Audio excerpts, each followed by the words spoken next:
Gordon always pulled the big express. He was proud of being the only engine strong enough to do so.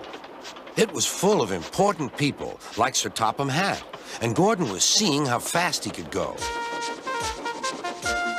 "Hurry, hurry, hurry," he said. "Trickety-trock, trickety-trock, trickety-trock," said the coaches.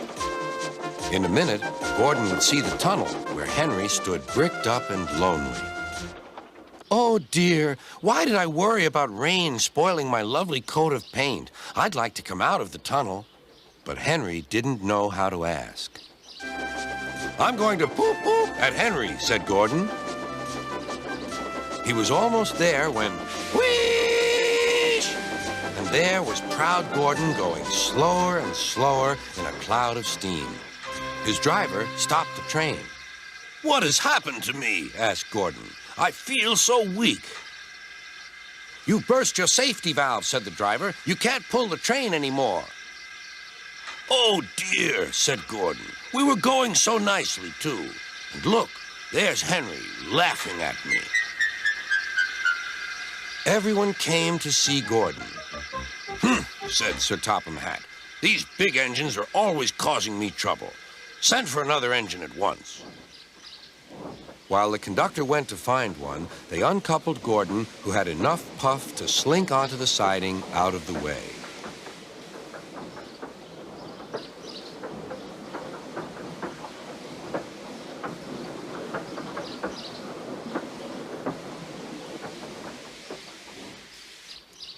Edward was the only engine left. "I'll come and try."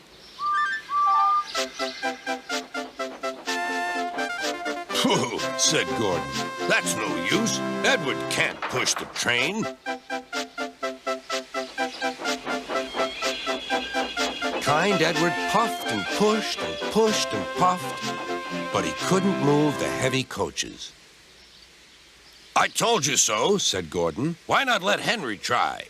"Yes," said Sir Topham Hatt, "I will." "Will you help pull this train, Henry?" "Oh, yes," said Henry.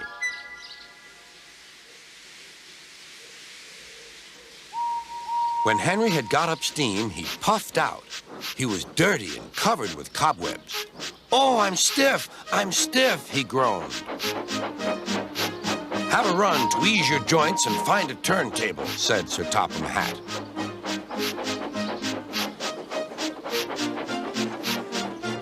When Henry came back, he felt much better. Then they coupled him up. "Beep, beep," said Edward. "I'm ready." "Beep, beep, beep," said Henry. "So am I. Pull hard, we'll do it. Pull hard, we'll do it." They puffed together.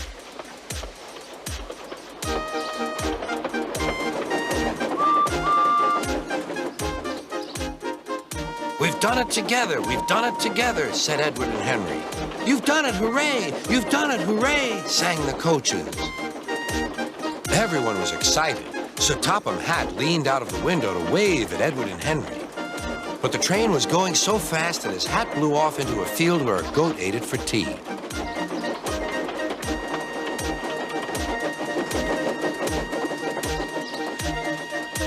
They never stopped till they came to the station at the end of the line.